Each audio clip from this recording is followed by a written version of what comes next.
ಮಂಡ್ಯ ಜಿಲ್ಲೆಯ ಕಾರ್ಯನಿರತ ಪತ್ರಕರ್ತರ ಸಂಘದ ವಾರ್ಷಿಕ ಕಾರ್ಯಕ್ರಮದಲ್ಲಿ ಭಾಗವಹಿಸಿದೆ.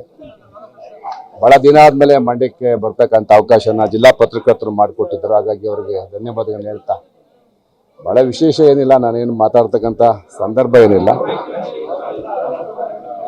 ನೀವು ರಾಜ್ಯದಲ್ಲಿ ಸಿಎಂ ರಾಜೀನಾಮೆ ಕೊಡಬೇಕಂತೇಳಿ ಆಗ್ರಹ ಈಗಾಗಲೇ ನಿಮಗೆಲ್ಲ ಗೊತ್ತಿದೆ, ಕಾನೂನು ಪ್ರಕ್ರಿಯೆ ಪ್ರಾರಂಭ ಆಗಿದೆ. ಅವರು ಕಾನೂನು ಹೋರಾಟ ಮಾಡ್ತಾ ಇದ್ದಾರೆ. ನೋಡೋಣ ಮುಂದೆ ಏನಾಗತ್ತೆ ಅಂತ. ರಾಜೀನಾಮೆ ಸಿಎಂ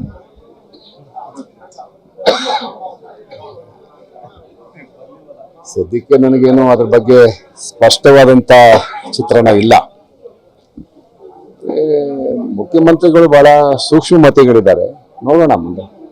ಈ ಮಧ್ಯೆ ಸರ್ ಕೇಂದ್ರ ಸಚಿವರ ವಿರುದ್ಧ ಎಫ್ಐಆರ್ ಆಗಿದೆ. ಅವರು ಸೇರಿದ ನಮ್ಮ ರಾಜ್ಯಾಧ್ಯಕ್ಷರು ಚುನಾವಣಾ ಬಾಂಡಿಗೆ ಸಂಬಂಧಪಟ್ಟ. ಹೌದಾ? ನನಗೆ ಗೊತ್ತಾಗಿಲ್ಲ, ಅದ ನೋಡಿಲ್ಲ ನಾನು.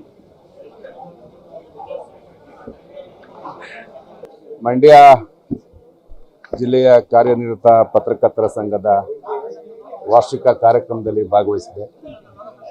ಬಹಳ ದಿನ ಆದಮೇಲೆ ಮಂಡ್ಯಕ್ಕೆ ಬರ್ತಕ್ಕಂಥ ಅವಕಾಶನ ಜಿಲ್ಲಾ ಪತ್ರಕರ್ತರು ಮಾಡಿಕೊಟ್ಟಿದ್ದರು. ಹಾಗಾಗಿ ಅವರಿಗೆ ಧನ್ಯವಾದಗಳನ್ನು ಹೇಳ್ತಾ, ಬಹಳ ವಿಶೇಷ ಏನಿಲ್ಲ, ನಾನೇನು ಮಾತಾಡ್ತಕ್ಕಂಥ ಸಂದರ್ಭ ಏನಿಲ್ಲ. ನೀವು ರಾಜ್ಯದಲ್ಲಿ ಸಿಎಂ ರಾಜೀನಾಮೆ ಕೊಡಬೇಕಂತೇಳಿ ಆಗ್ರಹ ಈಗಾಗಲೇ ನಿಮಗೆಲ್ಲ ಗೊತ್ತಿದೆ, ಕಾನೂನು ಪ್ರಕ್ರಿಯೆ ಪ್ರಾರಂಭ ಆಗಿದೆ. ಅವರು ಕಾನೂನು ಹೋರಾಟ ಮಾಡ್ತಾ ಇದ್ದಾರೆ.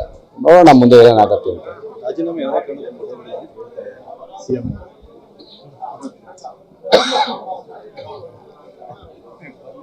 ಸದ್ಯಕ್ಕೆ ನನಗೇನು ಅದ್ರ ಬಗ್ಗೆ ಸ್ಪಷ್ಟವಾದಂತ ಚಿತ್ರಣ ಇಲ್ಲ.